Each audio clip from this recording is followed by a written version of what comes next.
Hey guys, Thunder E here and welcome to our review of the iPhone 6s. Yes, here's our full review of Apple's latest smartphone. Now it's got a couple of new things there. First off, the processor is a new A9 chip, dual core chip with 2 gigabytes of RAM. Yes, they've doubled up the RAM in there. And you also have a brand new camera. Now that is a 12 megapixel camera from Apple, and we'll talk more about the camera later on. Now in terms of battery life, the battery is actually smaller. It's a 1750 15 milliamp battery. So honestly, I'll tell you guys now, don't expect fantastic battery life. Now the hardware still feels the same. You've got the button layouts in the same place. The build, the look is still very similar. Now the display is slightly above 720p, and you do have a 5 megapixel front facing camera for all you selfie fans. 4.7 inches is still a small device and something that someone like me just wouldn't use because it's much smaller. But a couple of new improvements here. Touch ID has gotten a nice little boost there.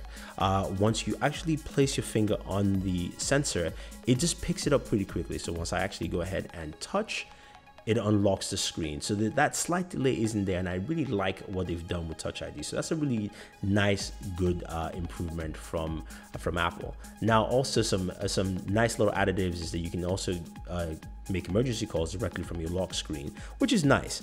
This is an iOS 9 feature additive there, so that's nice to see, and this will come to, of course, older devices. But I like that they've actually done that there with the iPhone 6s. Now, another new feature, of course, is 3D Touch. 3D Touch is basically Apple's back button and right click all at the same time. So a couple of apps that use 3D Touch are Pinterest, where you will find all my wallpapers. So Darkseid, Thanos, Superman, any wallpaper you've seen me put up is actually here. So follow me on Pinterest and go to my anime/comic book boards to actually check out some of those wallpapers. But back to the iPhone 6s and 3D Touch. 3D Touch basically allows me to pop in without actually leaving the screen right on. So basically I want to look at Cyborg here. I don't have to click into the image like this and then go away from the other information. I can just simply press down and then go ahead and either pin and do other functionalities on there. And it's nice that you can actually do it. I actually like the implementation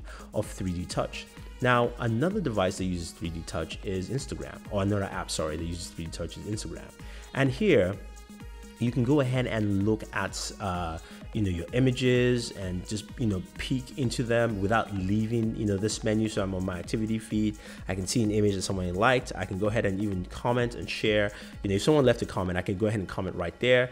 And those are the kind of things that I think 3D Touch has done well. I can also even go ahead and look at the people who are liking those images, see their content, follow them, view their profile, send a message. So you've got this secondary layer that does a fantastic job there. Now, the interesting thing in the future is to see how well developers use that in different applications as they move forward, and also how well users receive it and if they understand some of the new menu structures that come with it with 3D Touch. So that is something that's quite interesting, but overall the feel and use has been good. There's also a game called AG Drive, if you check out our gaming video, where if you want to do an accelerated boost, you have to press harder down on the screen. So that actually does something there. Now, iOS 9 flows very fast, but one of the most important things is the new camera. Now, the camera app hasn't changed, and that I'm going to talk about in a second.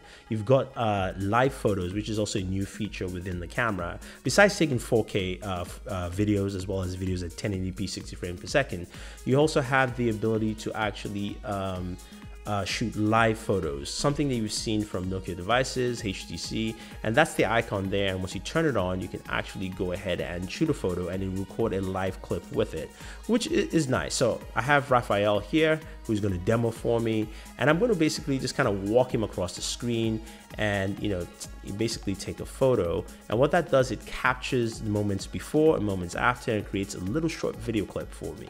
It's actually saved as a video clip, so you can actually take that out and share that. And I'm doing this again with Raphael. So this is something that's interesting. Now, the implementation here is you can go ahead, use again 3D Touch, press down the screen, and it will show you that clip. It also captures the sound too. So if there's a sound component to it, it would actually capture the sound component of Raphael walking down my desk, which is nice. But again, using 3D touch here instead of me just tapping and seeing the functionality is something that I go, not necessary, but I understand the implementation there. Now, the camera shoots at 4K. And records 4K 30 frames per second. And Apple says this is one of the best cameras they have. But I have to say that I wasn't too impressed with the camera quality. Definitely check out our camera video samples, 4K and 1080p. The video samples were good. Photo samples, not the greatest in my point of view. Now, one thing with the app is that I can see there I have 1080p 60 frames per second. It's hard for me to actually change that. To actually switch to 4K, I have to go into the regular settings, go to photo and camera, and then change my video to 4K, which is a very cumbersome process considering Apple basically has stated that this is a really big new feature. And this is one of the things with iOS 9 that's kind of irked me for a while because of some of the menu structures and some of the way some things are set within the application don't make things easy enough for people to actually use in a very swift and fast manner. So even though that's a fast camera to activate, to actually switch between options becomes really slow. Siri's also been updated. It still functions kind of the same in terms of just recognizing speech as well as also functionality. Slightly improved. I'm not saying it's bad. It's slightly improved. You've got also some of those new features there with Siri. You also do have multitask or basically multitask switching, which allows you to go through and close out applications as well as also jump from one application to another. So you have those features there, and that's easily accessible by basically double tapping your home button to give you the multitask functionality there. Now, overall, the iPhone 6s battery life is really not that good. It really isn't good. It's 1715 milliamp battery for a device that packs a punch and also does a lot of functionality. It just doesn't go a long way. And my battery life use case has been, I've literally had to charge this device 3 times a day. And something that can be slightly, not slightly, it is annoying. So, getting a case for this is really important, or a portable battery charger, or even a wireless charging case like with the one we saw from Spigen goes a long way. And you'll find out that you need to probably constantly charge your iPhone 6s. Honestly, I am disappointed that Apple didn't do something with the battery life. You do have a low power mode, but it only gives you 2 hours of extra battery life, and it really doesn't do much when you need to still constantly charge this device. My final thoughts on the iPhone 6s, it is still a well-built device. Apple builds really solid devices. The camera is okay. Low light photography is pretty poor with that. The 3D touch actually works really well, and I love the new Touch ID.